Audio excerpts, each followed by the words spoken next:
Bienvenue dans le Ciné Club Afro, le podcast dédié aux amoureux des cinémas afro. Je suis Samba Doucouré, journaliste pour Africulture. Je suis Essimi Mevege, journaliste et critique de cinéma. Ensemble, nous allons discuter des œuvres marquantes des cinémas afro-américains, afro-européens et africains. Le Ciné Club Afro, c'est une émission live enregistrée sur l'application Clubhouse. Vous pouvez nous rejoindre pour débattre autour du film ou de la série que nous avons choisi de mettre à l'honneur.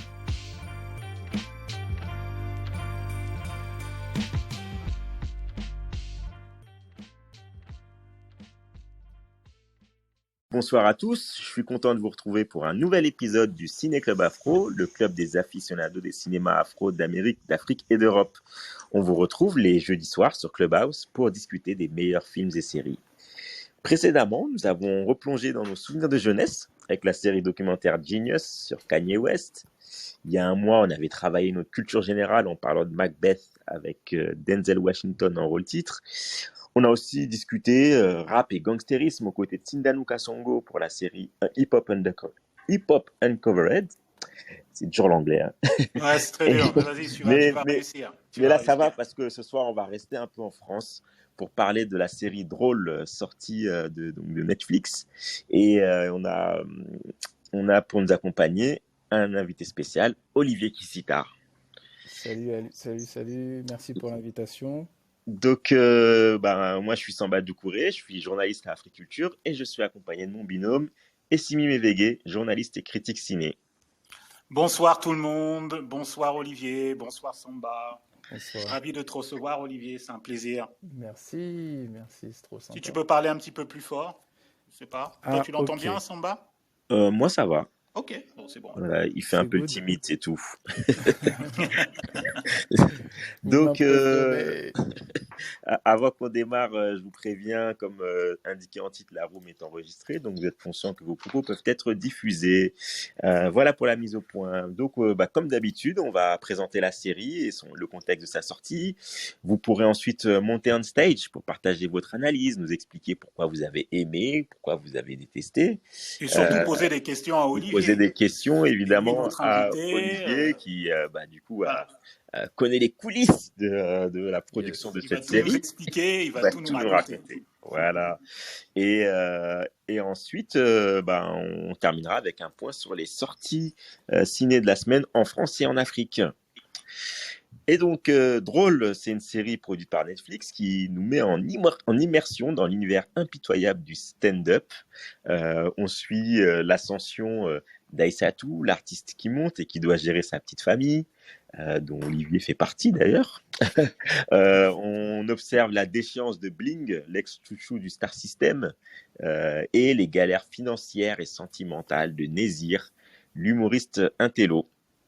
Voilà, et Simi, pourquoi cette série, on a essayé d'en parler aujourd'hui, tu peux nous expliquer? Tout d'abord, c'est quand j'ai vu la bande-annonce, et ce qui m'a frappé, c'est de voir un couple de noirs à l'écran dans une fiction contemporaine, une série contemporaine, chose que je n'avais jamais vue en France, concernant un couple de noirs à qui on pouvait s'identifier. Voilà, c'est ce qui m'a frappé quand j'ai vu pour la première fois la bande-annonce. Et pour ça, essentiellement pour ça, j'ai voulu Samba, qu'on en parle et qu'on invite l'un des comédiens, et donc Olivier Kissitard, qui nous explique comment il est arrivé à la série et tout ce qu'il y a autour, comment ça s'est passé, et aussi un peu sa carrière. Un petit peu plus tard dans la discussion, on évoquera aussi Cacao et puis son moyen-métrage L'art de la guerre du sexe. Mais véritablement pour Drôle, c'est justement ce couple de noirs parisien, contemporain, dans un Paris contemporain, et tout ça, c'est ce qui m'a véritablement intéressé. Et quand j'ai vu la série, ce que j'ai vraiment apprécié chez Drôle, dans Drôle, qui est dans l'univers d'une stand-up, c'est surtout l'écriture, c'est bien écrit, et je pense qu'il y a eu un travail en amont d'écriture avec ils étaient 8, 4 auteurs plus 4 stand-uppers qui ont écrit les vannes. Tout ça m'a poussé, Samba, à faire qu'on fasse qu'on parle de cette série drôle, c'est ce qui est rare chez moi parce que d'habitude, je suis pas porté sur les séries les séries françaises principalement, puisqu'il y a toujours l'image du cliché quand on voit des noirs à l'écran dans les fictions françaises. Et là, ça fait exception, donc c'est pour ça que j'ai décidé avec toi, Samba, qu'on parle de cette série. Et bonsoir Olivier. Ma première question, comment tu es arrivé sur le projet Drôle? Si tu peux un peu nous raconter les coulisses, les prémices de ton rôle et voilà les premiers contacts avec la showrunneuse, la créatrice de la série Fanny Herrero. Ouais. Bonsoir à tous, merci pour l'invitation. Alors par rapport à Drôle, ça s'est passé de manière assez simple au début. J'ai reçu une proposition de casting par mon agent. Donc j'ai fait un premier casting qui s'est relativement très bien passé. Donc après on m'a recontacté pour faire ce qu'on appelle un callback, c'est-à-dire il filtre et tu repasses pour rejouer et souvent avec d'autres parce que là il y avait la directrice de casting et son assistant et donc là je suis revenu. Là pour le coup c'était dans les locaux des films du kiosque, donc les producteurs de la série. Et donc là, j'ai rencontré les deux réalisateurs, donc Brian Marciano et Farid Bentoubi. Et donc je suis parti. Et là, en partant, disons que je le sentais un peu moins. Et Ah ouais? Ouais, par rapport à l'interaction. Ah, j'avais aussi eu la chance de rencontrer directement lors du callback Maria Magaï, c'est qui a joué Aïssatou dans la série. Et voilà, voilà, c'est un peu personnel. Hein, en repartant, je l'ai senti un peu moins. T'as fait un casting, hein, parce que j'ai entendu que Fanny Herrero elle a pas fait un casting sauvage, mais elle a fait vraiment passer des castings à beaucoup d'acteurs, toi. C'est ça. Donc voilà. Ouais. J'ai fait un premier casting, comme je te disais, qui s'est super bien passé. Ouais. Et donc après, ils m'ont rappelé. Et en fait, en rentrant, lors du callback, on m'a rappelé. Donc ça, c'est super rare. On te rappelle, je sais pas, peut-être 20 minutes après. Et on m'a demandé de revenir. Et donc en revenant, là, il y avait Fanny Herrero. Et voilà, donc elle m'a demandé de le refaire. Parce qu'en gros, enfin bon, voilà, je te le fais rapidement. Ouais. Et là, c'est super bien passé. Et voilà, ils m'ont rappelé quelques jours après. Et j'étais in. Donc, excuse-moi, c'était pour le rôle de Vladimir ou c'était aussi pour autre chose? C'était uniquement pour Vladimir, en fait. Ouais, clairement. Je pense que dès le début, enfin en tout cas à mon niveau, moi quand je suis arrivé au niveau du casting, ils savaient qu'ils voulaient un acteur noir pour un couple noir. D'accord. Donc voilà, moi c'était pour ça. Et après, donc on a commencé à tourner pas très longtemps après cette période-là de casting. Et ouais, ça s'est relativement bien passé. J'ai tourné avec les deux réals. On s'est bien amusé avec Maria Magaï, qui est une super actrice. Et voilà, quoi, c'était top. Et comment ça s'est passé en termes de lecture, en fait? Il y a eu une préparation avant, il y a eu une lecture, tu as pu indiquer quelque chose au niveau de tes dialogues, si tu peux nous raconter? Ouais. Alors, juste avant le tournage, donc Fanny Herrero nous a invités, moi et Mariama, chez elle. On a discuté, on a fait des lectures. Donc c'est la showrunneuse, c'est elle qui a à la base écrit. Donc elle est scénariste, mais c'est elle en fait qui chapeaute en fait le tout. Elle était là tous les jours de tournage. Et donc elle nous a donné sa vision de la série. D'accord. Et puis voilà, donc on a fait des lectures, on a bien échangé sur les personnages. Et donc, et effectivement sur le tournage même, donc j'ai bossé tantôt avec Farid, tantôt avec Brian, les réals, qui eux aussi avaient leur vision de la série et des personnages. Donc voilà, en fait, on s'est plus ou moins tous les quatre entendu sur le personnage de Vladimir. Et ouais, c'était cool, quoi. D'accord. Une dernière question, après je passe à Samba. Elle vous a dit que, concernant le fait que vous êtes le seul couple. Le seul couple structuré dans la série, en fait. Vous êtes ensemble, vous êtes un couple de noirs. Ça, c'était prévu dès le départ. Comment ça s'est passé sur ça, en fait, avec Fanny Herrero? Le fait que vous avez le couple noir avec un enfant dans un appartement parisien, Ouais. comment ça s'est passé dès le départ? Est-ce que c'est elle qui a eu, qui l'a voulu dès le départ, ou t'as senti comment vous avez abordé ça avec elle? Comment elle a Alors, abordé ça avec toi? comme je te Et disais, avec Mariama? comme je te disais, moi quand je suis arrivé, je suis arrivé à l'étape du casting. Ça veut dire que j'étais pas dans l'équation lorsqu'ils ont eu l'idée, lorsqu'ils ont écrit pendant plusieurs mois, lorsqu'ils ont proposé à Netflix, etc. Moi, je vais juste parler de ce que j'ai vu. Ouais. Quand je Oui, suis ton point de vue à toi, arrivé, ouais. ouais, quand je suis arrivé, il était question de couple noir et on n'en a pas fait tout un. Enfin, tu vois, c'était très. C'était écrit dans le script, en fait. C'était écrit. C'était Non, pas c'était pas écrit dans le écrit. script, mais c'était une évidence, on va dire, que Mariama soit avec Vlad Noir, Mhm. de ce que j'ai ressenti. Et c'est vrai qu'en discutant avec Fanny, elle est très, elle aime bien, comment dire, représenter la réalité comme elle est.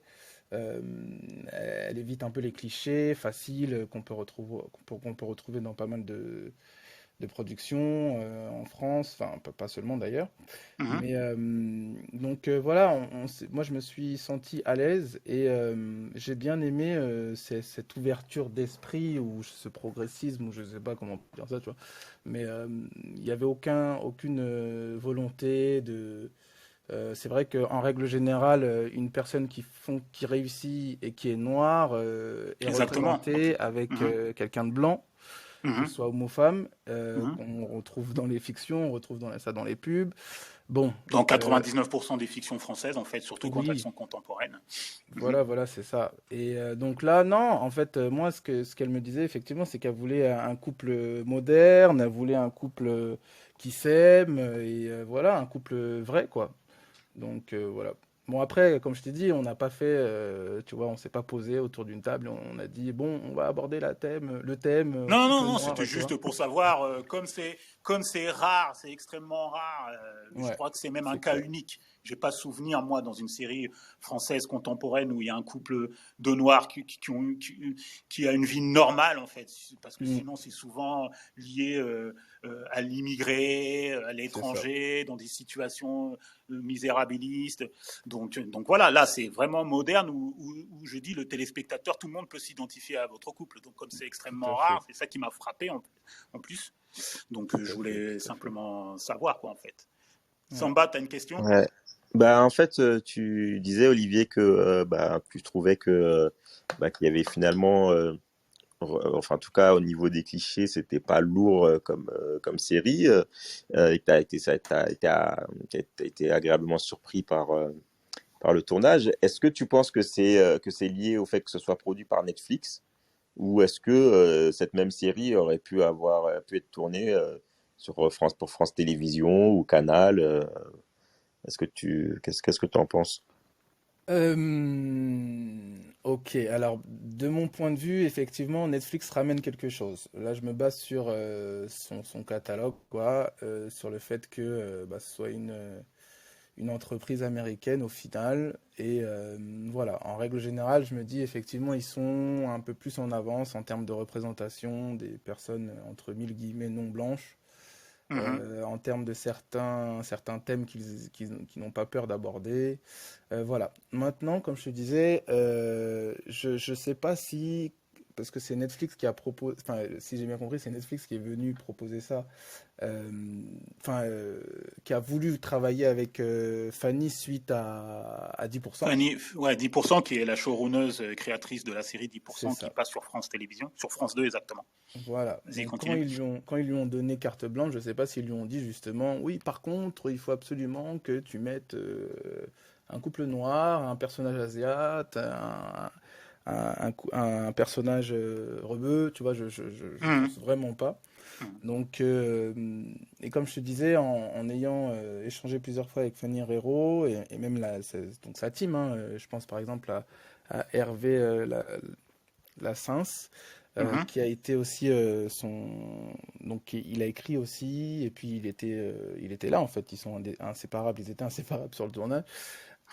En discutant avec tout le monde, je me rends compte que oui, ça avance dans les mentalités, et, euh, Mais tu trouves mais pas que c'est dû justement, t'as pas senti une certaine liberté chez Netflix au niveau artistique par si, rapport, si, si. alors je sais pas si tu as tourné pour d'autres fictions françaises, Ouais. mais par rapport à tout ce que tu as fait, tout ce que tu as, Si, si, tu, si, tu ne sens clairement. pas une certaine liberté artistique pour tout le monde en fait, pour que ce soit la showrunneuse, les auteurs et même vous en fait, si vous avez des choses à proposer au moment du tournage. Ouais, en fait, donc si ils nous ont donné, on va dire, un environnement agréable dans Mhm. lequel on se sentait pas frustré ou limité. Ça, c'est mon ressenti. Et ensuite, si tu veux, ok, il y a Netflix. Enfin, d'ailleurs, on en a rencontré quelques représentants qui, pareil, hein, très simples, sont cool, ils sont jeunes. Enfin, tu vois, il n'y a pas du tout cet aspect, on va dire, un peu protocolaire ou hiérarchique, ou je sais pas comment on pourrait appeler ça, Ouais. Mhm. qu'on peut retrouver dans d'autres boîtes. Mhm. Ça, c'est évident. Mais mis ça de côté, voilà, comme je t'ai dit, moi j'ai ressenti de la part de la choronneuse et de sa team, voilà, un bon esprit, quoi, un esprit ouvert, et je pense que c'est un peu les deux. Je pense que Mhm. les deux, l'un n'empêche pas l'autre, quoi. Mhm, d'accord. Ouais. Est-ce que, mis à part toi et Mariama, il y avait d'autres noirs qui ont travaillé sur la série? Je pense aux auteurs aussi, il y a eu des consultants, sachant que je sais qu'il y a eu Shirley Soignon qui écrivait les sketchs pour Mariama. Tu m'arrêtes si c'est pas vrai. Donc, est-ce qu'il y a eu d'autres, est-ce qu'il y a eu des consultants noirs, ou est-ce que tu as pu intervenir au niveau des dialogues ou dans certaines situations? Parce que ton couple avec Mariama, vous êtes la principale intrigue en fait. Ça joue sur vous deux en fait tout au long de la série. Oui, il y a clairement eu d'autres noirs, entre guillemets, dans le processus. Mhm. Donc Shirley Soignon, elle a participé à l'écriture des stand-up. Ouais. Et puis surtout, elle Tous a... les... Excuse-moi de t'arrêter. Sur les sketchs de Mariama, Alors, uniquement sur non, les sketchs de pas, Mariama, ou il y a pas d'autres que personnes qui sont Mariama. intervenues sur les sketchs de Mariama? Alors, il y a eu plusieurs personnes qui ont écrit les stand-up, qui ont participé à l'écriture. Donc, il y avait Shirley de tête, il y avait Jason Brokers, voilà, Mhm. il y avait des professionnels. Mhm. Mais en fait, là où elle s'est distinguée, Shirley, c'est que via son comedy club, donc le Barbès Comedy Club, je crois que ça s'appelle comme ça, Mhm. elle a reçu pendant au moins un mois tous les stand-up, enfin les quatre acteurs principaux stand-uppers de la série, et elle les a formés. Donc en plus d'avoir participé à l'écriture, elle a été aussi un peu coach. Euh, Tu vois. Et puis, elle semble assez proche aussi de Fanny Herrero, donc je pense qu'elle a dû elle a aussi la conseiller, tu vois, en plus. Donc, oui, il y a elle, par exemple, qui a Mhm. participé, et puis dans l'équipe de production de souvenirs, je crois en avoir vu deux, ça me fait rigoler, on dirait on les compte comme ça. C'est vrai qu'en règle générale, ils sont sous représentation, faut dire la vérité. Mais là, pour le coup, je pense qu'il devait y avoir une assistante de production qui était Renoir, une autre, je crois, régisseuse, voilà. Voilà. D'accord. Et tu as eu ton mot à dire sur les dialogues? Est-ce que tu as intervenu pour réécrire certaines choses, certaines situations ou pas? Alors moi, c'est ça qui est bien, c'est qu'ils n'étaient pas du tout au mot près. Donc comme je t'ai dit, avec Fanny, on a fait une lecture. J'ai fait aussi une lecture avec Farid Bentoumi, et Mhm. j'ai discuté avec Brian Marciano avant le tournage. Mais les trois n'étaient pas au mot près. Donc l'idée en fait sur laquelle on s'est tous mis d'accord, c'était le réalisme des dialogues, du jeu. Et dans ce cadre-là, ils font vraiment confiance aux comédiens. Euh, donc ça s'est bien passé. Forcément, du coup, il y a une petite réécriture, tu vois, Mhm, de chacun, mhm. de ma part, par rapport à ce que j'avais à faire, et les autres comédiens aussi. Et on a eu aucune pression, tu vois, on était tous sur la même longueur d'onde, quoi. Donc c'était top. Et puis avec Mariama, tu sais, je dirais que la priorité, c'est que le jeu avec le partenaire fonctionne bien, que le jeu avec le partenaire soit juste. Ouais. Plutôt que tu vois, c'est pas du Shakespeare Non, ouais. Ouais. tu vois, donc voilà, là, j'ai eu une super partenaire, j'ai essentiellement joué avec elle et tout s'est bien passé. Donc, ils nous ont laissé gérer nos scènes assez librement, quoi. Ok. Samba, une dernière question, sinon après Non, tu bah ouvres. on va ouvrir le space et chacun pourra bah, donner son avis sur la série et poser ses questions à Olivier pour avoir plus d'éclairage. Gladys, tu viens de monter.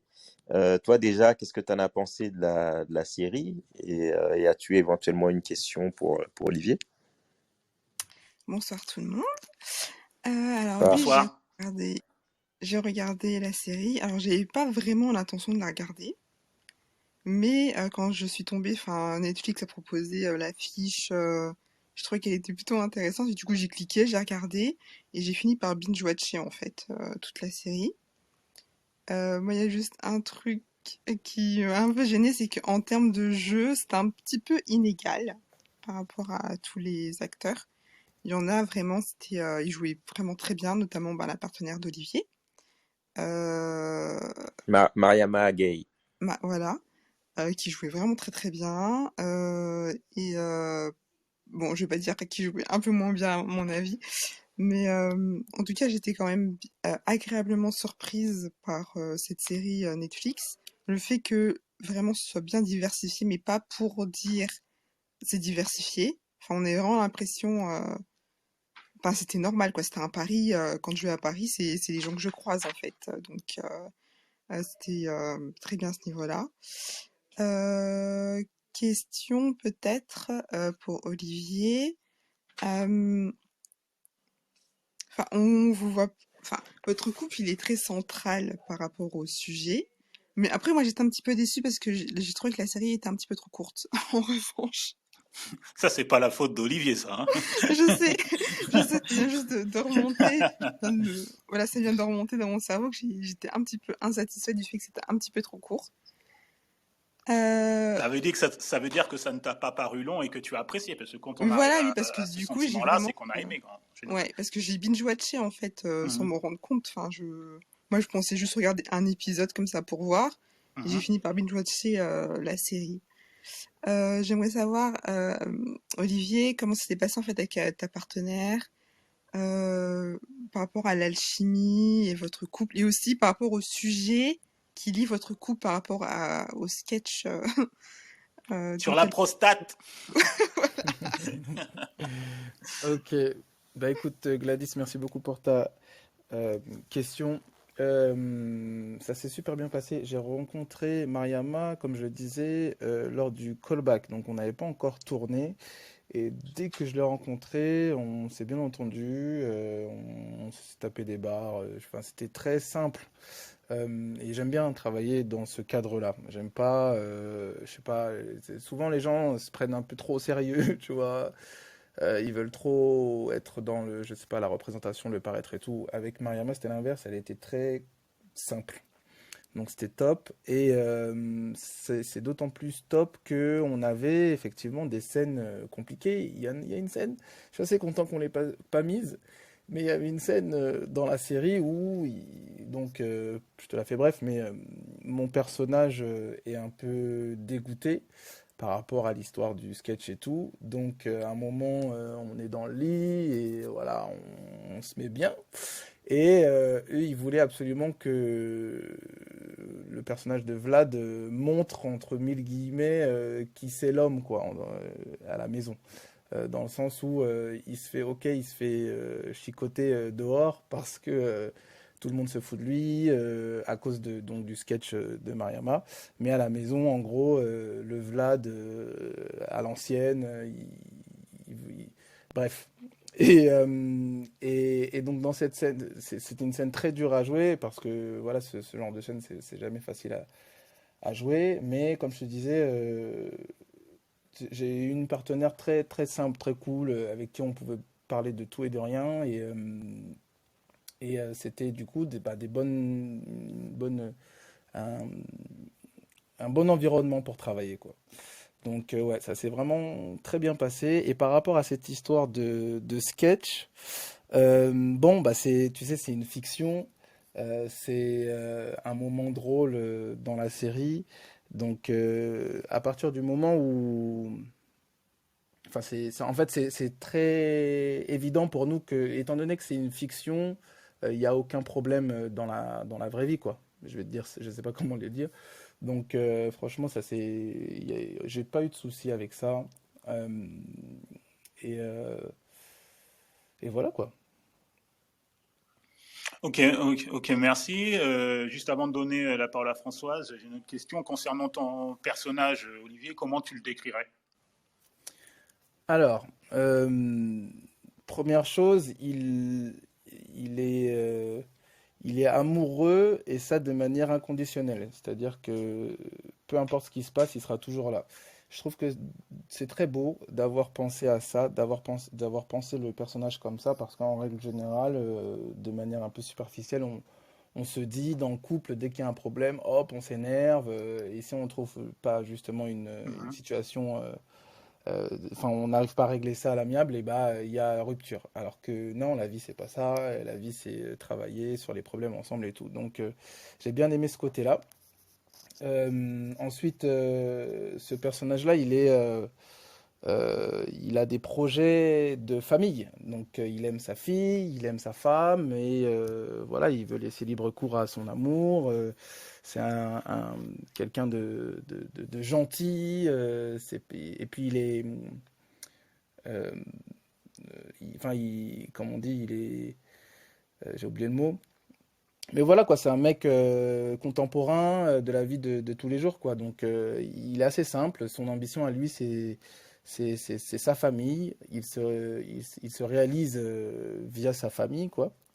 Et effectivement, il va être bouleversé par bon bah effectivement ce sketch, mais bouleversé aussi par le fait que bah du coup elle remet en cause les projets qu'ils avaient en commun familiaux, elle les remet en cause et elle met en priorité son ambition.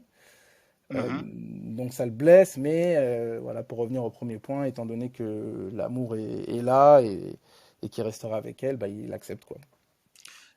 Moi, je l'ai senti plus blessé par le sketch que par la réussite de sa copine, quoi, en fait. Le succès qu'elle obtient. Alors, je sais pas si tu as ressenti la même chose que moi. J'ai senti le personnage, enfin Vladimir, plus blessé par la popularité du sketch que le succès d'Aïssatou. Euh, Bah, on commence sur ça, la série elle commence sur ça, donc en plus c'est un sujet assez dur, donc Touchy, on pourrait dire. ouais, touchy, tabou, tout ça, Mhm. donc clairement ça reste en tête, mais je sais pas si tu te souviens, il y a par exemple ce moment où il se rend compte que clairement elle veut continuer à développer sa carrière, donc il y a cette idée d'Olympia et tout. Et alors que eux, ils s'étaient dit qu'ils allaient avoir un deuxième enfant. Ouais, Donc, exactement. Mhm. il y a un moment où, pareil, ils ont enlevé, comme tu disais, Gladys, la série est tellement courte qu'ils ont enlevé pas mal de scènes. Mais il y a une scène où, en plus, qui n'y avait pas là pour le coup, où on sent qu'il est touché par la nouvelle. Il accepte de prendre sur lui, mais bon, voilà quoi. Lui, il est dégoûté. Donc, on commence par ce sketch, mais après, il y a plusieurs autres endroits où il est bien dégoûté. Et là, en l'occurrence, pour ma part, c'était à ce niveau-là, quoi. C'était vraiment quand il a compris qu'il pouvait pas avoir un deuxième enfant, en tout cas pas tout de suite. Là, il était un peu, là, il était vraiment dévasté, quoi. Ouais, en fait, D'accord. moi, comment j'ai vu le personnage, j'avais l'impression que finalement, notamment le fait d'être dans sa thèse et d'être dans sa bulle, il s'est construit. Alors, est-ce qu'on m'entend? Allô? Ouais, c'est bon. Oui, moi Oui, c'est bon, non, parce que j'ai eu un bug. Ouais, ouais, on t'entend, Ouais. il n'y a pas de problème. Donc, ouais, en fait, le personnage, il s'est un peu construit un peu en solo pendant qu'il faisait sa thèse, etc. Et en fait, il a presque, même si peut-être qu'il aime sa femme, mais qu'en fait, il a un peu oublié, quoi. C'est-à-dire que il a une attitude qui est quand même assez égoïste, le personnage.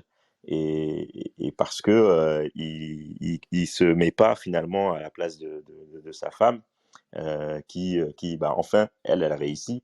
Et lui, en fait, une fois qu'il est libéré de sa thèse, maintenant, il veut vivre sa vie. Et il oublie que sa compagne, elle aussi, elle a envie de vivre sa vie. Et que si lui, il a rendu sa thèse, elle peut enfin aussi décoller à sa façon, quoi. C'est comme ça que je l'ai vu, quoi.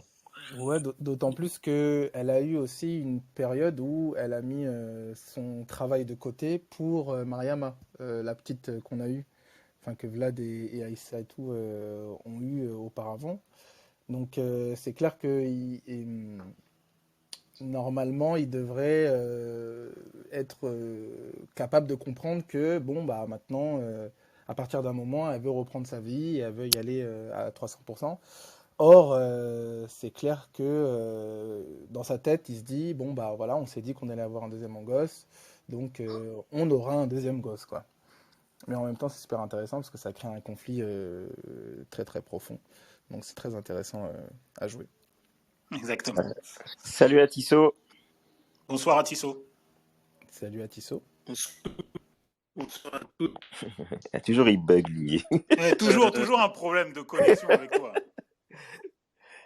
Non, Ah, là vous m'entendez bien? Ouais, là c'est parfait. faut quitter le 91 là, à Tissot. Il est temps d'évoluer là. Là c'est parfait. C'est le Parisien du 18e qui dit ça. Vas-y, on t'écoute sur la série et si tu as une question pour Olivier. Oui. Moi j'ai vu la série, évidemment. Je salue effectivement le travail de la showrunneuse, quoi. Puisque la manière dont elle présente en fait la plupart de ses personnages, vous êtes très crédible en fait. Et vous êtes assez à tous les niveaux, quoi. Enfin, le couple que tu formes, Olivier, donc avec Mariama, c'est ça. Il est très convaincant pour moi. Ouais. Et puis, autre couple aussi. Ah, on a du mal à t'entendre. Alors, bon, toi, apparemment, là, vous m'entendez mieux? Oui. Ouais, là, ça va. Vas-y. Allô? Ah, là, on t'entend plus. Vas-y. Là, vous m'entendez mieux? Ça bug un peu. Ah, t'es peut-être dans un endroit, un endroit qui capte mal. Je vais essayer de me passer tout à l'heure. Donc, ouais, on t'entend très mal. On t'entend très mal, à Tissot. T'entends très mal. Bon. Ouais, on va peut-être laisser la parole à Eros, puis après on te reprend après à Tissot. S'améliorer. Eros, salut bonsoir. Eros. Salut Eros. Eros. Alors. Eros. Aujourd'hui, c'est compliqué là. Ah, aujourd'hui, c'est compliqué. Alors. Allô, vous m'entendez? Ouais, c'est bon. Non, j'avais oublié de retirer mon micro. de retirer d'ouvrir mon micro. Ouais, bonsoir tout le monde. Excellente room, comme d'hab. Que dire? Drôle, c'est une série rafraîchissante. Franchement, on avait besoin un peu dans le Landerneau français. Ça change, quoi. Il y a une part d'écriture extrêmement qualitative. Et pour revenir sur le personnage incarné par Olivier, ça fait du bien. Un personnage noir qui sort des stéréotypes. C'est presque stéréotypé de le dire, mais ça fait du bien, en fait. De se dire que ils n'étaient pas là pour remplir des cases, pour cocher des cases, alors que ça se fait encore tellement dans le cinéma et dans les séries françaises, quoi. Donc c'est quelque chose qui nous marque. Et puis en plus, comme moi, je suis un jeune père, Je dis souvent, je parle souvent dans la room de mes enfants qui ont 2 ans et 4 ans. Je me retrouve d'autant plus dans les choix de couple entre c'est quoi comment tu dois à la fois toi te réaliser et ta compagne ou ta femme à se réaliser, que chacun soit là pour l'autre, et comment en plus tu gères des enfants dans tout ça, quoi. Et c'est quoi le bonheur? C'est quoi la réussite? C'est quoi le soutien? Et comment tu redéfinis ta masculinité dans cette dynamique-là? Et moi, je m'y retrouve. Donc après, je passe tous les côtés sur le stand-up et tout ça. Mais cet arc-là, narratif, dans toute la série, il est vachement bien fait. Et puis bon, voilà, Olivier, tu joues bien, quoi. On attend de te voir dans d'autres rôles, d'autres séries, d'autres films. J'espère que tu nous en diras plus sur tes projets. Voilà, moi, et maintenant, c'est quoi la suite pour toi? Waouh. Salut Eros, merci beaucoup, c'est super gentil, c'est vraiment super sympa. Alors, j'ai un peu oublié la première partie. Ah oui, alors par rapport à effectivement au personnage, moi je suis franchement à 300% d'accord avec toi. C'est très rare et c'est même ridicule qu'on soit encore en 2022 à dire la même chose, mais là il y a eu je sais pas, une écriture, une ouverture, un esprit jeune, je sais pas comment appeler ça, mais du coup c'est vraiment pas mal du tout. Euh, oui, en fait, moi, j'ai effectivement d'autres projets. En tant qu'acteur, tu sais, je bosse autant ici que en Afrique. Euh, pour moi, c'est très aussi important de pouvoir développer mon activité en Afrique et puis d'avoir des rôles qui servent, on va dire ça comme ça, en Afrique. Donc, en tant que comédien, j'évolue un peu ici et là-bas, en Afrique francophone. Et en tant que réal, bah aussi, j'ai plusieurs projets. J'ai en ce moment un moyen métrage que j'ai réalisé, dans lequel j'ai joué aussi, qui est en festival, qui a gagné quelques prix. On essaye avec quelques partenaires, donc c'était un moyen métrage, on essaye de le faire en long métrage. Euh, et je suis aussi en développement. Donc ça, ce serait l'art de la guerre des sexes, mon film que je vais faire en long métrage. Ce serait un film français et j'essaye de développer une série africaine. En tout cas, qui traite de l'Afrique précoloniale. Donc voilà, c'est deux projets sur lesquels je bosse en tant que producteur, que scénariste euh, et peut-être réalisateur, on verra. Et quand tu dis Afrique, tu bosses où à Nollywood, en Côte d'Ivoire, c'est dans quel Non, il pays? a fait la série. Il y a eu la série Cacao qui a été diffusée sur Canal Plus Afrique. C'est un espèce de équivalent de Dallas africain. Dallas, c'est le pétrole et là, c'est C'est le Cacao. cacao. Est-ce que justement, il y aura une saison 2 de Cacao, Olivier? Oui, il y Puis aura si une tu peux un saison peu nous 2. parler aussi un peu de la série Cacao. Oui, en fait, donc j'ai travaillé en Côte d'Ivoire, donc sur Abidjan notamment, donc par rapport à cette série Cacao, Mhm. donc réalisée par Alex Ogou, coproduite par Canal+. Et donc là, pour le coup, j'ai eu le rôle principal. Donc c'est un jeune financier qui vit au Canada, qui retourne dans son pays d'origine lorsque ses parents sont on va dire, victime d'un attentat, et donc il reprend l'entreprise familiale et il se confronte aux problèmes locaux, aux familles rivales, et il tombe amoureux justement de la fille de la famille Mhm. rivale. Donc ça, par exemple, c'était un projet super intéressant dans le sens où bah, mon rôle était beaucoup plus central. Et en termes, pareil, en termes de clichés, etc., il y a vraiment une avancée. On montre une Afrique francophone belle, forte. Donc voilà, c'était très important. C'est la première raison pour laquelle j'ai accepté. Euh, donc il y aura une saison 2 Mhm. parce que la première saison a vraiment bien marché dans toute l'Afrique, aux Antilles. Elle a été aussi diffusée aux États-Unis. Donc Ouais, voilà, c'est évident qu'il y aura une saison 2. Bon, normalement, le tournage serait cette année. d'accord. Et parallèlement à À ça, quelle période, tu sais ou pas? fin d'année, je pense, dernier trimestre 2022. Mhm. Euh, j'ai eu plusieurs autres projets aussi, je peux pas trop en parler, mais qui se dérouleront, enfin les tournages auront lieu donc sur Abidjan Mhm. et à Pointe-Noire, donc au Congo, Brazza. Mhm. Et pareil, ce sont des projets très intéressants dans le sens où il y a une bonne écriture, il y a une volonté de montrer la réalité, voilà. Donc ça, c'est des projets qui me parlent beaucoup. Donc tout ça, ce sont des projets en tant qu'acteur Ouais. pour lesquels enfin, en tout cas que j'ai accepté. Mhm. Et bah, voilà, comme je disais, en tant qu'auteur et très certainement réel, j'ai la série et j'ai aussi j'ai eu quelques petites propositions.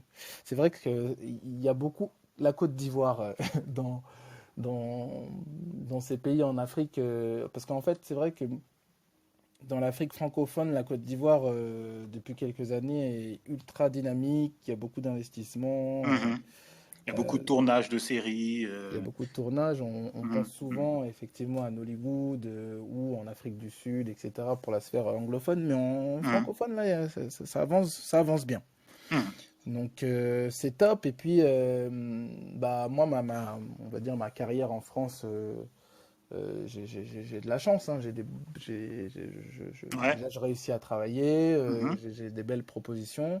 Mhm. Euh, mais c'est vrai que, on va dire, en- en- dans cette problématique de mon profil. Donc moi, je suis un homme afrodescendant, etc. C'est vrai que il y a plus de rôles moins clichés qu'on me propose en Afrique qu'en France. Euh, C'est clair. Mhm. c'est une évidence. Hein. Donc voilà, moi, j'aime bien les deux. J'aime bien bosser les deux partout. Euh, et en fait, je me rends compte qu'il y a autant comme je le disais, en Afrique ça avance bien, autant ici les mentalités changent aussi. Donc c'est cool. D'accord. Atisso, Ouais, j'ai changé voilà, de t'entends zone. bien. Vas-y, là c'est bon, vas-y, tu peux y aller. Ouais, je me suis rapproché du 18e Samba. Euh, Vas-y, ton avis sur la série, une question pour Olivier si tu en as. ouais, je vais aller directement plutôt sur la question, mais je voulais quand même saluer encore quelque chose sur la série.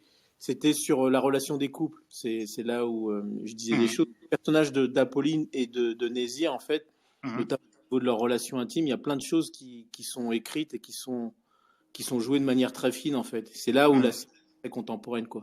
Mhm. Voilà. Et après, à Olivier, bah, je connais la fille que tu as eue avec Mariam dans la série, en tout cas, Iman. C'est bien ça, hein? La petite, waouh, ok. Ouais. Qui joue très bien aussi, d'ailleurs. Ouais, elle est magnifique, elle est magnifique. C'est sa première interprétation. Euh, Tu es acteur, tu es réalisateur et tu vas être prochainement peut-être producteur aussi. Et là, dans la série, donc tu as été dirigé, on va dire, aussi par des réalisateurs qui sont aussi acteurs. Est-ce que tu as un truc particulier à dire ou à partager sur cette room là-dessus? Alors, c'est super intéressant de pouvoir avoir les deux casquettes, dans le sens où je pense que alors, comment dire ça? Étant donné que moi-même j'ai réalisé, étant donné que moi-même j'ai par exemple fait passer des castings pour mes réalisations, il y a certaines choses que je comprends peut-être plus rapidement que un simple comédien. Maintenant, la difficulté, c'est que disons que je m'efforce, en tout cas dans les premiers jours de tournage, après ça va mieux, mais je m'efforce de penser que acteur lorsque je suis juste euh, engagé en tant enfin, que j'ai juste signé en tant qu'acteur. Parce que j'ai du coup ces réflexes de de plans de caméra, de mouvements de caméra. Tu vois, j'ai certains réflexes techniques qu'il faut absolument oublier lorsque tu es seulement comédien parce que ça peut tu peux du coup te poser des questions alors que non, tu devrais simplement te concentrer sur ta prestation, sur ta préparation en tant que comédien. Donc il y a des avantages, je ne sais pas si on peut dire que ce sont des inconvénients, mais ce sont des choses sur lesquelles tu dois travailler aussi. Et, euh, en fait, ce qui est bien de travailler avec des réals qui sont comédiens, c'est qu'ils sont beaucoup plus clairs. Dans le sens où un réal, simplement réal, il a des idées, mais il n'a pas du tout, il n'a pas toutes les, enfin, c'est comme quand tu écris. Souvent, tu écris en tant qu'auteur, donc tu mets sur papier ce qu'il y a dans ta tête, mais en termes de dialogue, par exemple, tu n'es pas dialoguiste. Et puis il y a un gap entre ce qui se dit oralement et ce qui sort de ta tête, tu vois. Donc il y a une expertise que tu n'as pas quand tu es seulement auteur. Or, quand tu es aussi comédien, donc tu as ta vision en tant que réal, mais tu auras aussi, a priori, les mots pour l'expliquer à un comédien, vu que toi-même, tu sais, tu connais le métier de comédien, quoi. Donc, je pense que c'est vraiment un plus. C'est doublement un plus dans le sens aussi où ils te laissent jouer. Ils savent, enfin, j'imagine, hein, très subjectif, je pense que les réalisateurs qui sont comédiens savent l'importance de la liberté que doit avoir le comédien. Lorsque tu arrives dans un projet en plus tu viens d'arriver, moi c'est vrai que je suis arrivé en fin de processus, le casting était déjà fait, Ok. je suis arrivé en fin de processus, j'ai pas non plus le rôle principal, tu vois, donc quand tu arrives, tu peux pas, en plus c'est pour Netflix, etc., quand tu arrives, tu peux pas venir et dire oui, moi c'est comme ci, comme ça, tu vois. C'est pas du tout comme ça que je fonctionne, mais j'imagine que t'es plus à l'aise quand t'es le rôle principal, quand t'es là depuis le début, quand que t'as rencontré tout le monde 3 fois, tu vois. Et donc, c'est dans ce cadre-là, c'est plus facile de t'acclimater et de jouer bien lorsque tu sais, on te fait ressentir que il n'y a pas de souci, tu as ta place en tant que comédien, tu peux composer, tu peux proposer, tu vois. Alors qu'il y a certaines productions où tu arrives, où c'est très très rigide, où on ne vient pas te parler, tu croises le regard du réal juste quand t'entends action, et après quand t'entends couper, les réals s'en vont, tu vois. Donc c'est beaucoup plus difficile d'être à l'aise dans ce cadre-là. D'accord. Il a fait combien de jours de tournage pour faire la série Drôle? 11 jours, si je me souviens bien. Ça a été fait à quelle période? Ça a été tourné à quelle période? Alors, Pendant le confinement? non, pas pendant le confinement, on était sortis, mais voilà, il y avait les mesures barrières et tout, c'était compliqué. Donc je crois qu'on a terminé en juillet, hein, si je me souviens bien. 11 jours seulement pour tourner les 6 épisodes? Non, pour moi, mes scènes à moi ont ok. duré 11 jours, mais tout le tournage a dû durer peut-être 2-3 mois, je pense. D'accord. Moi, j'aurais une question concernant celle qui joue votre fille, à toi et à Mariama. Comment ça s'est passé le travail avec la petite, en fait? Et aussi, j'ai vu qu'il y avait, enfin, je ne veux pas parler d'une polémique, mais en fait, sur la carnation de la petite fille par rapport à vous, quoi, en fait. Ouais. Je ne sais pas si tu as vu passer. Justement, qu'est-ce que tu en as pensé? Qu'est-ce que tu en penses? J'aimerais bien avoir ton point de vue là-dessus, en fait. D'abord, dans un premier avec temps, la petite, ouais, avec Ivan, le travail avec la petite. Ça s'est super bien passé. Elle est venue avec ses parents, essentiellement sa mère. Et sa mère, on a pu discuter, pareil, au calme, de manière très simple, on rigolait, etc. Donc en fait, c'est dans cet environnement-là de complicité où je pense on peut produire les meilleures choses. Donc ma rencontre avec ses parents, ma rencontre avec l'enfant, c'est super bien passé. Ensuite sur le tournage, Fanny et les réals nous disaient effectivement que c'est un enfant. C'est beaucoup plus compliqué pour bosser avec elle dans le sens où elle peut pas enchaîner comme nous.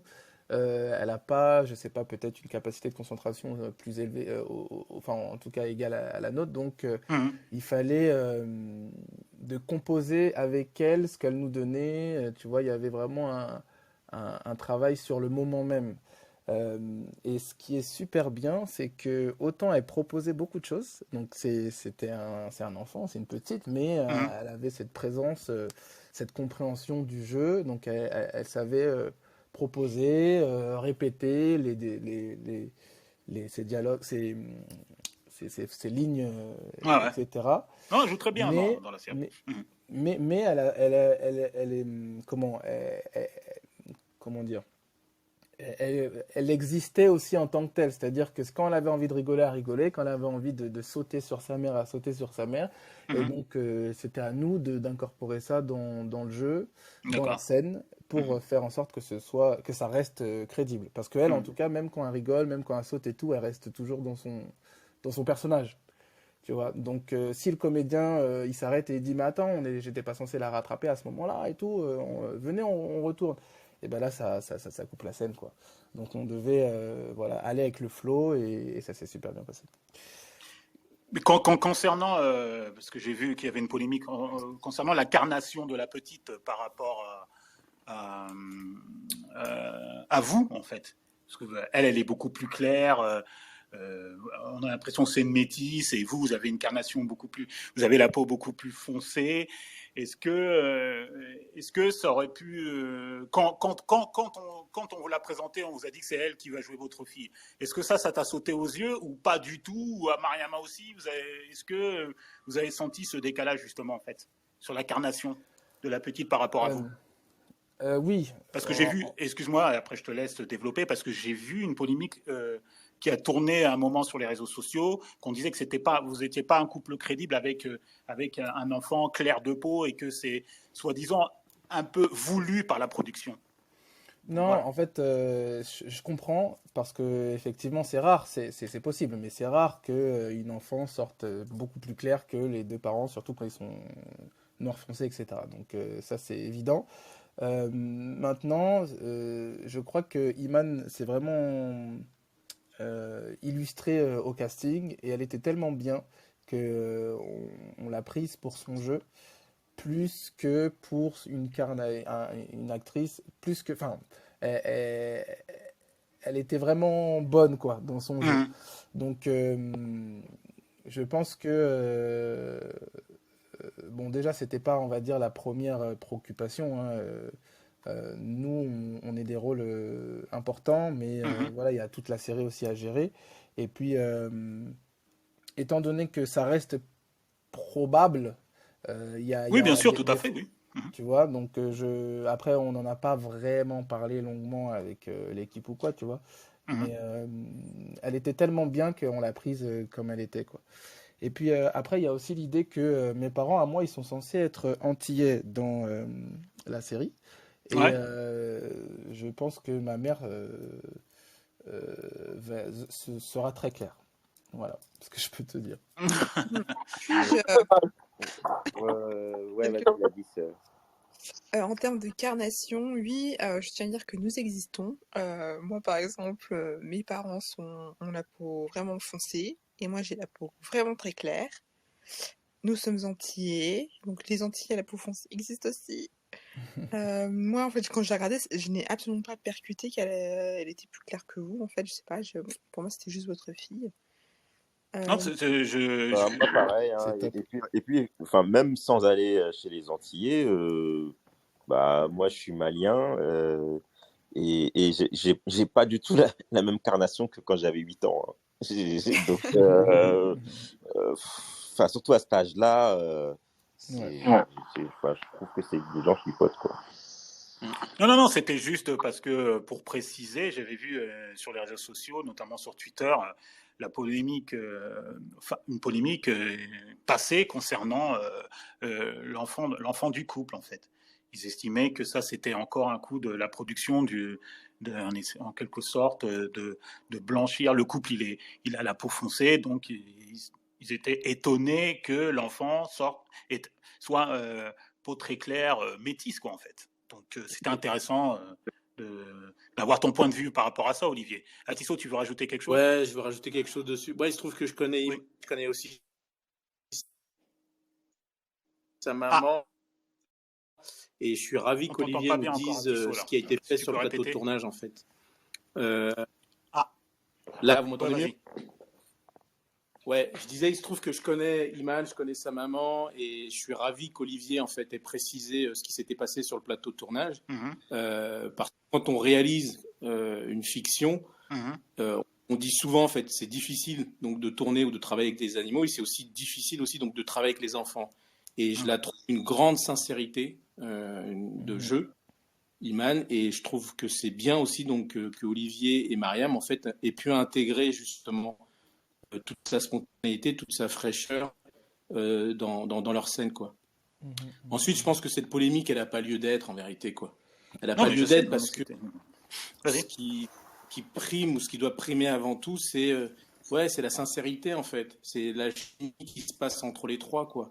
Et il y a plein de scènes, bon, par moments, je pense que le montage, il est un peu abrupt, où on a vraiment le sentiment qu'elle fait partie de cette famille, quoi. Et Iman a complètement oublié, à mon sens, je pense, et ça, c'est chouette. Et je crois de ce qu'on a pu raconter qu'elle a... on t'entend plus tellement bien, là. Qu'elle a testé aussi. Il y a une voix métallique, là. Ouais. Là, je disais, je crois aussi de mes sources qu'elle a dû faire un casting, quoi, en fait. Donc, oui, bien sûr, je pense qu'elle a pris la meilleure. Olivier, quoi, c'est qu'elle a été très bonne au casting, et donc du coup, ils ont pas tortillé, quoi. Françoise, te voilà de retour.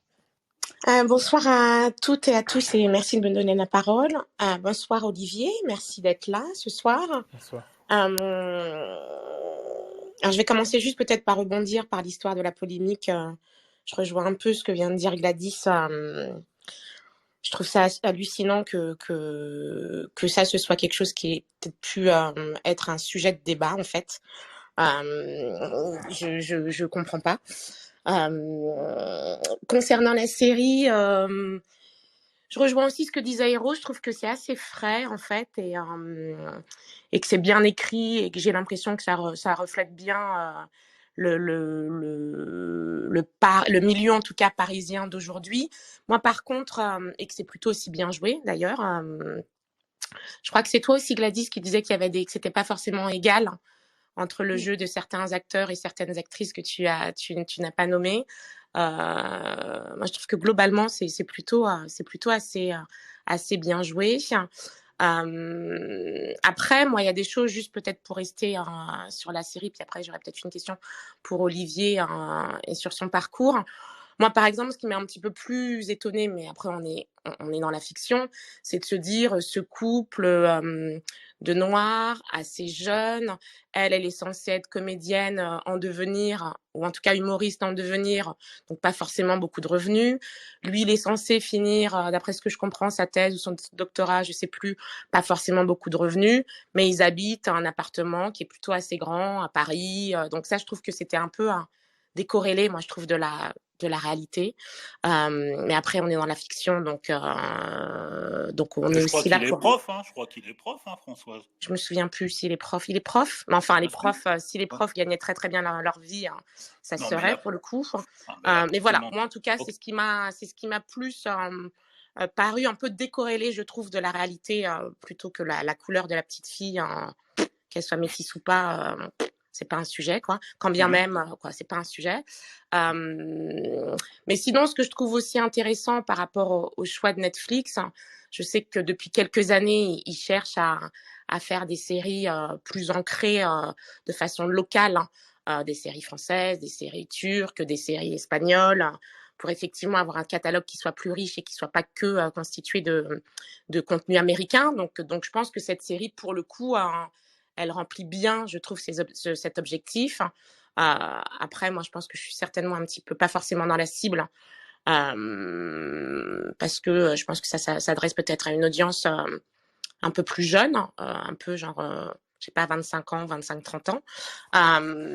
Mais sinon, je l'ai trouvé vraiment très agréable et je trouve que ça se regarde assez vite. Donc merci Olivier. Et Olivier, la question que je pourrais peut-être avoir, c'est que tu as mentionné que tu travaillais en Afrique. Du coup, est-ce que tu es plus à l'aise à travailler en Afrique par rapport à ces histoires, peut-être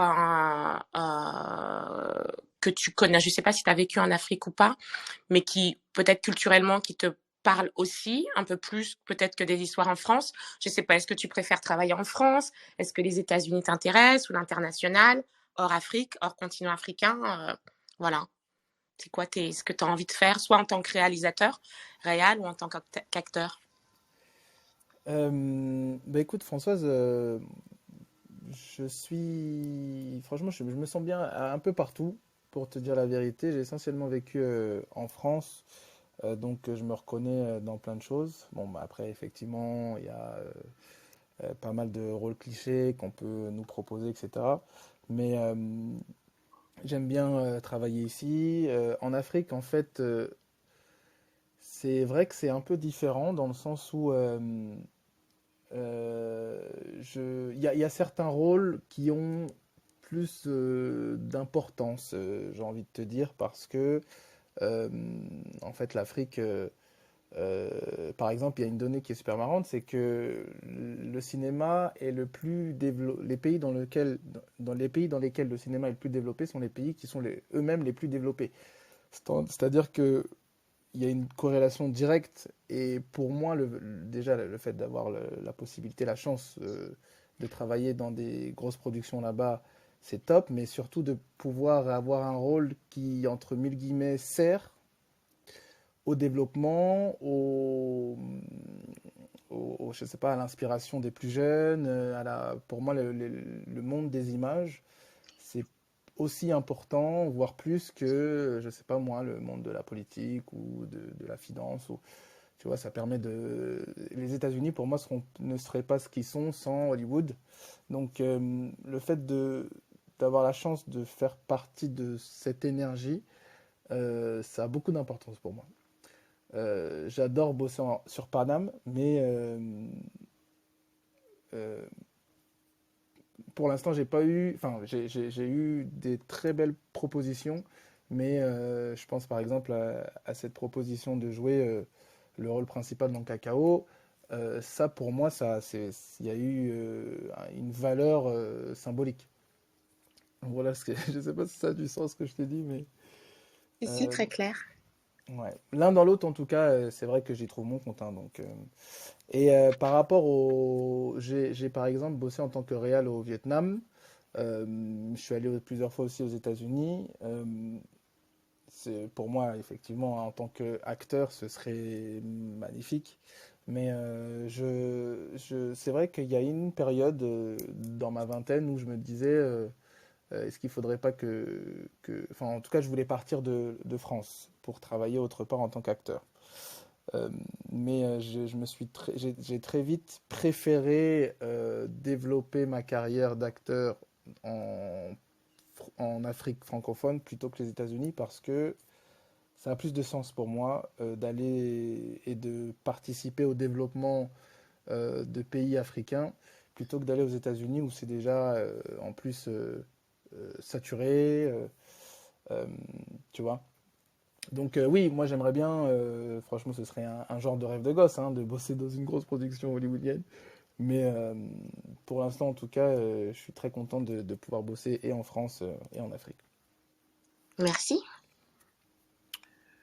Ok, Samba.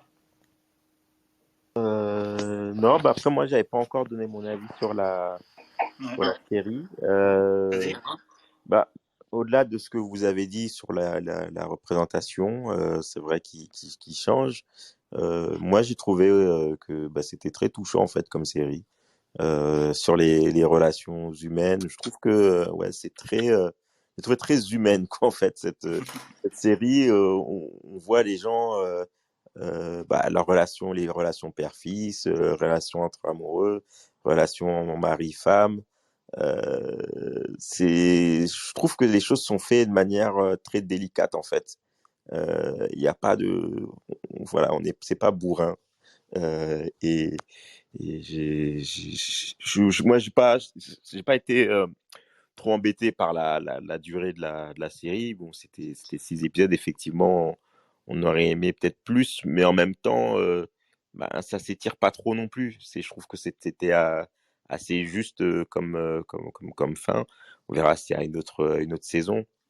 Mais je trouve que tout est bien, tout s'enchaîne bien en fait. Et, euh, et en plus, il y a un truc où c'est quelque chose qu'on voit moins, hein, mais quand j'étais jeune, quand on regardait des films et des séries, eh ben, on finissait quand même sur des notes positives. Et on avait quand même quelque chose dans les relations humaines, on ressortait positivement et optimiste. Et je trouve que cette série, quand même, elle nous laisse ça. On repart content et pas avec je sais pas, un peu d'angoisse ou un peu C'est le voilà. principe du feel good en fait. C'est une série feel good Ouais, où mais on j'ai se l'impression que sent c'est quelque chose bien. qui est moins présent aujourd'hui, ou en tout cas c'est moins, ou c'est pas de très grande qualité. Là, je trouve on finit bien, quoi. Mhm. Olivier, Ouais, quelque chose écoute, moi, je suis totalement d'accord avec toi. C'est clair qu'il y a une énergie, c'est jeune, c'est dynamique. À un moment, ça rigole, à un moment, ça pleure. Et puis, ça se termine bien. Ça me fait penser à. J'ai eu une époque où j'avais réalisé un film, un court-métrage que j'avais envoyé en festival et je voulais justement que ça se termine mal. Et j'avais demandé, j'étais allé voir ma mère et je lui avais dit, ouais, qu'est-ce que tu penses de cette fin? Et elle me disait, les gens, quand ils viennent au cinéma, ils ont besoin de repartir avec quelque chose en plus, pas en moins. Et lorsque tu dépeins une réalité moche ou je sais pas qui se termine mal et tout, et ils ont tu vois, ils ont un stress peut-être en plus, mais voilà, c'est toujours mieux qu'ils repartent avec voilà, un sentiment joyeux, une bouffée d'air frais. Et là, en tout cas, c'est ce que je ressens dans cette série. Malgré, il y a plusieurs histoires, il y a plusieurs arcs, mais en fait, dans chacun, par exemple, celui que j'ai eu avec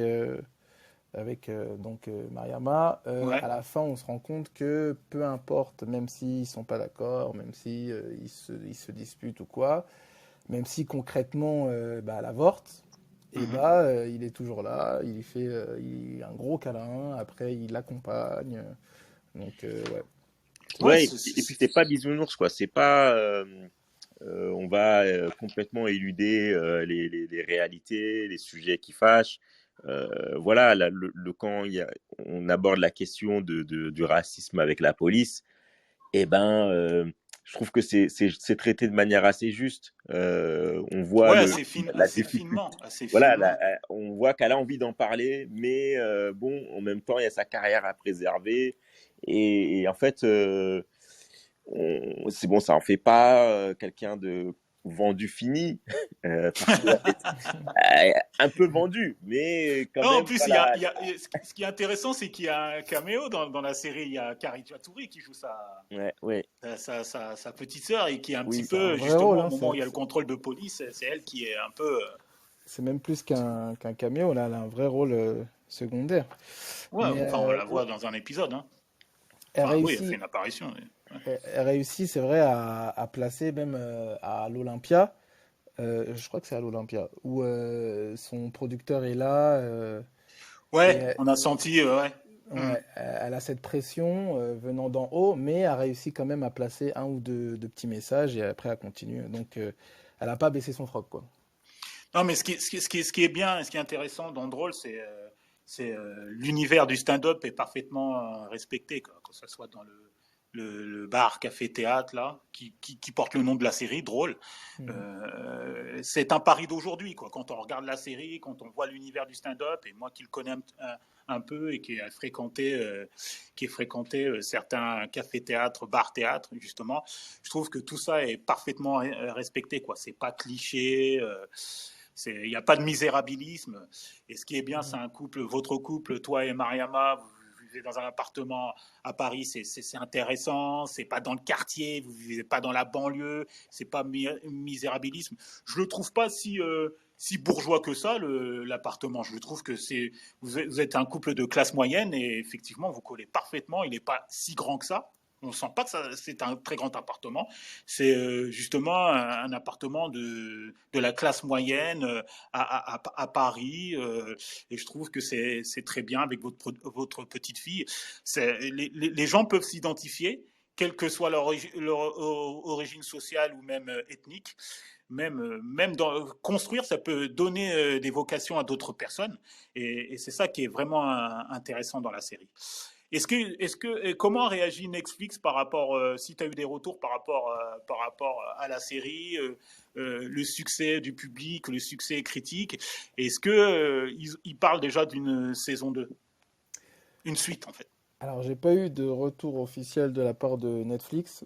Par contre, Ouais. j'ai eu pas mal de retours un peu de tout le monde. Tout le monde est vraiment content parce que déjà par rapport à la presse, on a eu des critiques quasi unanimes. La presse a très bien reçu la série et c'est vrai que le public aussi. Donc on est assez content. Les comédiens aussi principaux là ont eu ils ont participé à pas mal donc ils sont allés au festival Série, à Cannes Série, ils y étaient. À Cannes Série, voilà. Donc ils ont pu porter la série un peu partout. Donc voilà, c'est top. Sur les réseaux, on a eu un bon accueil aussi. Donc par rapport à tout ça, personnellement, pareil, subjectif, rien d'officiel, mais je me dis que les voyants sont ouverts pour une saison 2. Ok. Juste signaler aussi qu'il y a l'actrice Gigi Landron qui joue la maman de Mariama dans la série. On la voit communiquer avec elle via ordinateur par Zoom, quoi. C'est une bonne comédienne qui a une très bonne carrière et qui joue souvent au théâtre, Gigi Landron. On la salue. Alors, on va aller vers la conclusion. Une dernière chose, si Gladys ou Atisso ont quelque chose à rajouter par rapport à la série, Gladys? Oui, moi je voulais juste rajouter que un fait très agréable, c'est qu'il n'y avait pas de male gaze dans la réalisation, notamment lors des. Alors tu peux expliquer ce que c'est que le male gaze pour ceux qui ne connaissent pas ce mot, ce terme? C'est une manière de filmer assez sexualisante, notamment des. Voilà. Et dans la série, lors des scènes intimes, il n'y avait pas ce male gaze. C'était très agréable en fait d'avoir juste une scène, voilà, d'un couple qui discute et qui parle de leurs problèmes ou voilà de leur fantasme chacun. C'est normal. Et, c'était très agréable de ne pas avoir la caméra sur la poitrine de l'actrice ou sur ses fesses. Donc bravo aussi, je sais pas qui a réalisé, mais c'était un très beau travail. Ok. Ouais, c'est clair que moi non plus, je suis pas trop fan des plans et des scènes trop sexualisées. Donc oui, il y a eu un respect, je trouve, et surtout une volonté d'aller à l'efficacité, je dirais, plutôt que le voyeurisme. Donc ouais, effectivement, les réalisateurs ont eu un bon feeling par rapport à ça.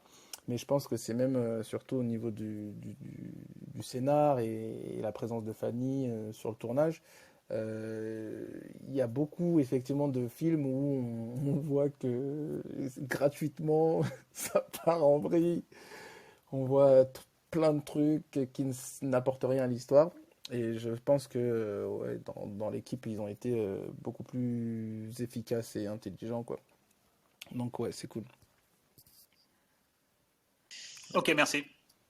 Samba? Alors, je crois qu'il y a Françoise qui essaie de monter, mais j'y arrive pas à la faire. Ouais, moi, elle essaye de. Au pire, tu nous écris la question, peut-être. Ouais. Enfin, On va la lire. Parce que l'application est têtue aujourd'hui. ouais, je sais pas ce qui se passe. Il y a quelques bugs, mais bon.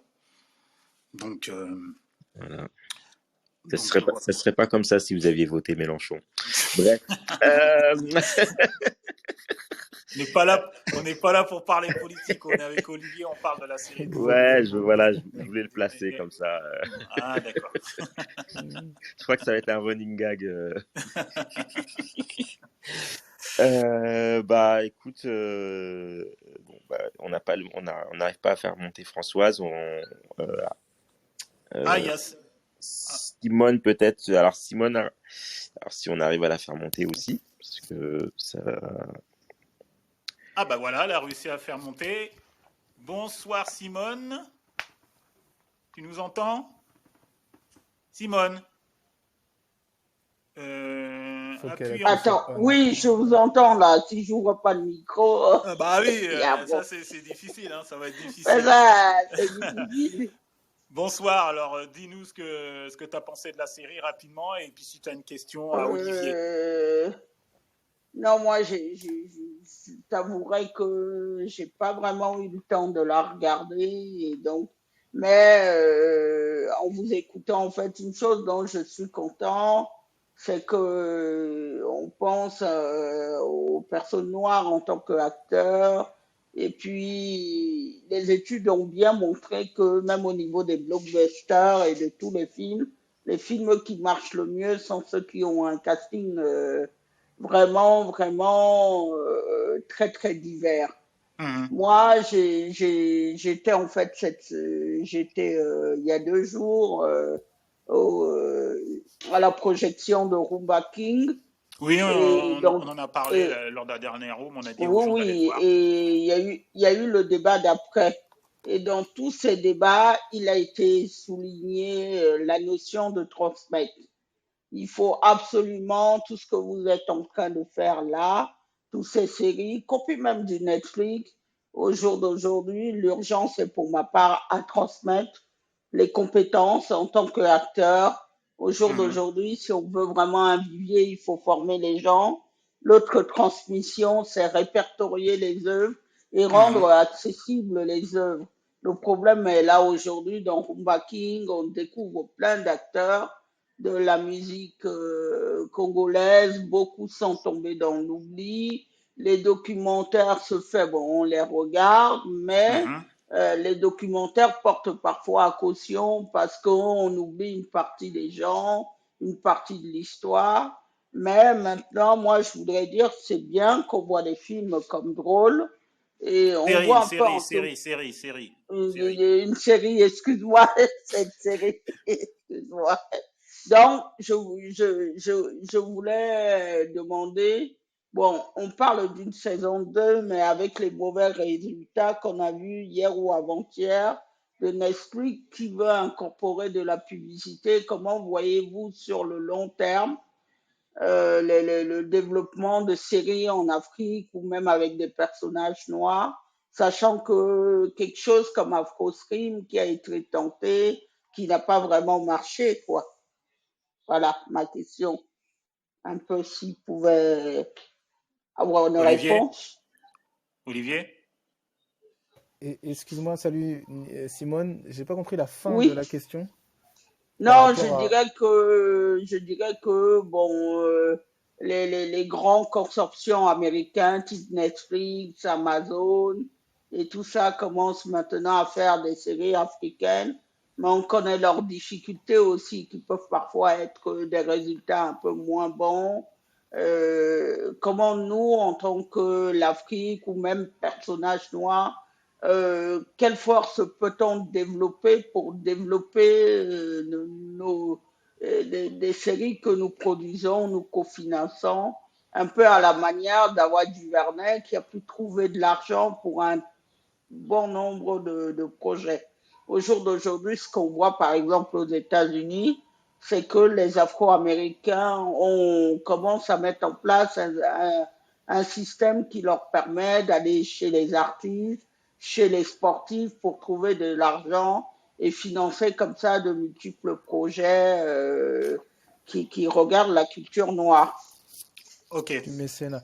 Ouais. Écoute, moi je pense que c'est effectivement, enfin tu mets le doigt sur un truc super important. Je pense effectivement que le mécénat a plusieurs avantages, c'est-à-dire du coup, à part respecter effectivement, enfin en tout cas ne pas faire défaut aux personnes qui ont mis de l'argent, t'es libre. T'as pas effectivement une grosse entreprise qui, enfin, tu dois pas respecter la politique de cette grosse entreprise et peut-être qu'en termes de thèmes à aborder dans la production en question, tu peux être plus libre, effectivement.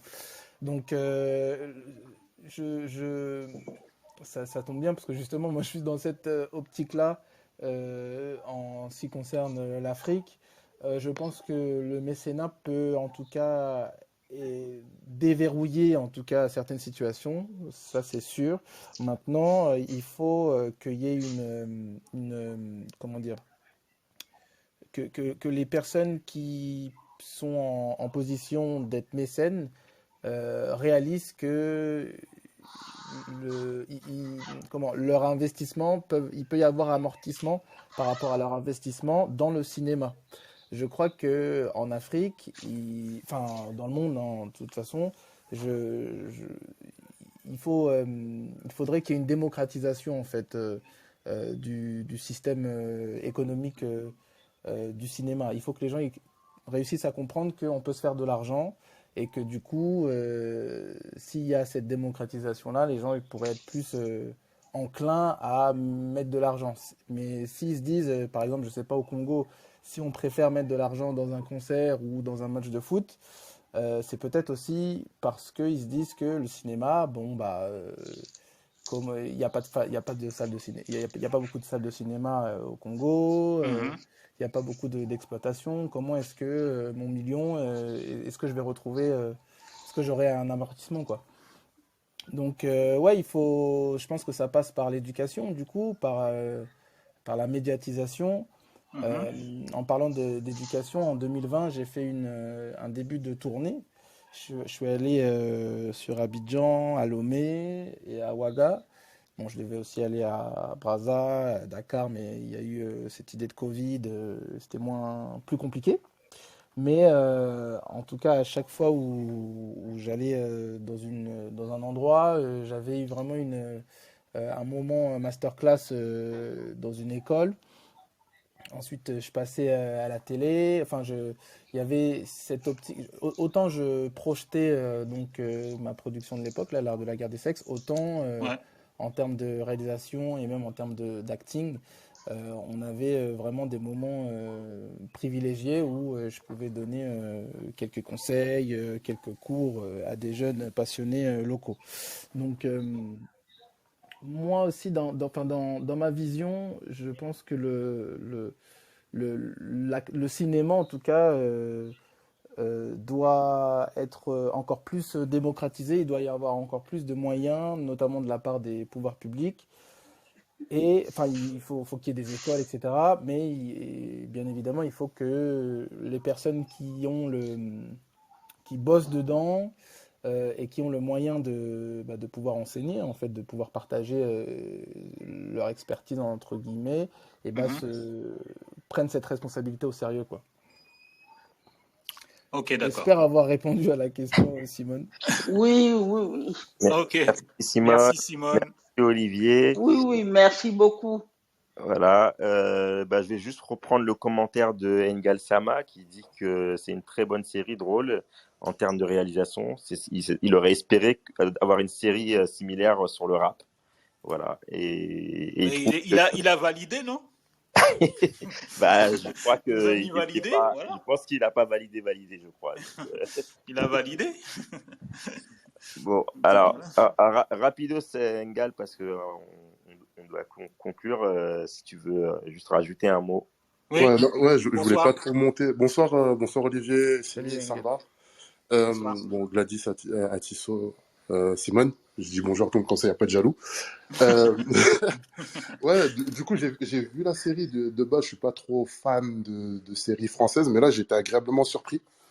Le traitement des personnages, même le fait de voir un couple noir dans une série française comme ça, plutôt bien traité, j'étais agréablement surpris. Et quand je disais que j'aurais voulu voir ça dans le rap, oui, il y a validé, mais dans le délire où il n'y a pas de vraie profondeur sur les personnages, je trouvais. Et là, on avait le côté humour et il y avait ce qu'il y avait à côté, plus ou moins, même s'il y avait très peu d'épisodes, mais on arrive à capter plus ou moins l'ambiance qu'il y a autour du personnage un peu mieux et sans forcément en faire parce qu'il vient de quartier ou parce que tu es noir ou que tu es maghrébin, et ben forcément il y a des trucs terribles qui arrivent dans ta vie genre ce qu'on aurait pu voir dans d'autres séries quand ça se passe dans un quartier. Mais voilà, c'était à peu près ce que je voulais dire. En tout cas, Olivier, bravo pour la série et j'espère qu'il y aura une saison 2 sur Netflix. Merci beaucoup, c'est super gentil. Merci. Alors, est-ce que tu as un dernier mot, Olivier, avant qu'on clôture? Bah écoutez, merci déjà premièrement pour l'invitation, c'est très agréable. Et un dernier mot. Ouais, j'espère Une aussi actu pour une peut-être, saison ouais. 2. Une actu, bah, j'ai toujours l'art de la guerre des sexes, ma dernière réalisation qui est en festival. Je vais très certainement faire d'autres projections sur Paris, moi aussi personnellement, ou en salle, etc. Donc si vous êtes intéressé par mes réalisations, vous pouvez me retrouver sur mes réseaux, c'est là où je tiens toute ma com. Et sinon, bah voilà, à très bientôt. Merci, Olivier. Merci. Alors, Essimi, agenda des cinémas d'Afrique et d'Europe, qu'est-ce que tu nous dévoiles? Alors, on va rester dans l'actu ciné, mais on va rester cette semaine encore au théâtre avec J'irai à Détroit, une pièce de théâtre qui se joue au théâtre du Gymnase avec Stomy Bugsy. C'est jusqu'au 29 mai et ça se joue les week-ends en fait. Allez-y, c'est une très grande performance du rappeur Stomy Bugsy qui est acteur, comédien et aussi metteur en scène. Il faut aller voir sa pièce J'irai à Détroit. Une autre pièce aussi qui s'appelle Sizwe Banzi is Dead, une pièce sud-africaine qui se joue au théâtre de Belleville jusqu'au 26 avril, donc il reste encore quelques jours pour aller le voir, avec les comédiens Jean-Louis Garçon et Cyril Gay. Et le festival, là on va passer au cinéma, le festival Nollywood Week, qui aura lieu du 5 au 8 mai au cinéma L'Arlequin à Paris. Voilà, Samba. Moi, j'ajouterais le Festival international du film de l'Afrique centrale, le Festiciné, qui est à sa 5e édition et qui se déroule à Yaoundé du 27 au 30 avril 2022. Donc voilà, amis camerounais, on vous salue. Voilà. Et Simi, la prochaine room, c'est quoi? Alors, la prochaine room aura lieu le jeudi 5 mai à 19h30. Et c'est une masterclass avec Stomy Bugsy qui nous parlera de sa carrière d'acteur, de réalisateur, de comédien, de metteur en scène. 25 ans de carrière dans le cinéma. Voilà, on va parler de ça avec lui. On va un peu laisser de côté toute sa carrière de rappeur que tout le monde connaît. Et une masterclass avec Stomy Bugsy le jeudi 5 mai à 19h30. Voilà, Samba, à toi. Le mot de la fin est Simi. Alors, comme dirait notre cher ami Quentin Tarantino, vive le cinéma et notre grande sœur Eusanne Palsy, vive notre cinéma. Passez une bonne soirée et à donc un jour, le jeudi 5 mai à 19h30. Merci de nous avoir écoutés. Si vous voulez participer à l'émission, retrouvez-nous sur l'application Clubhouse dans le Ciné Club Afro, un jeudi sur 2 à 19h30.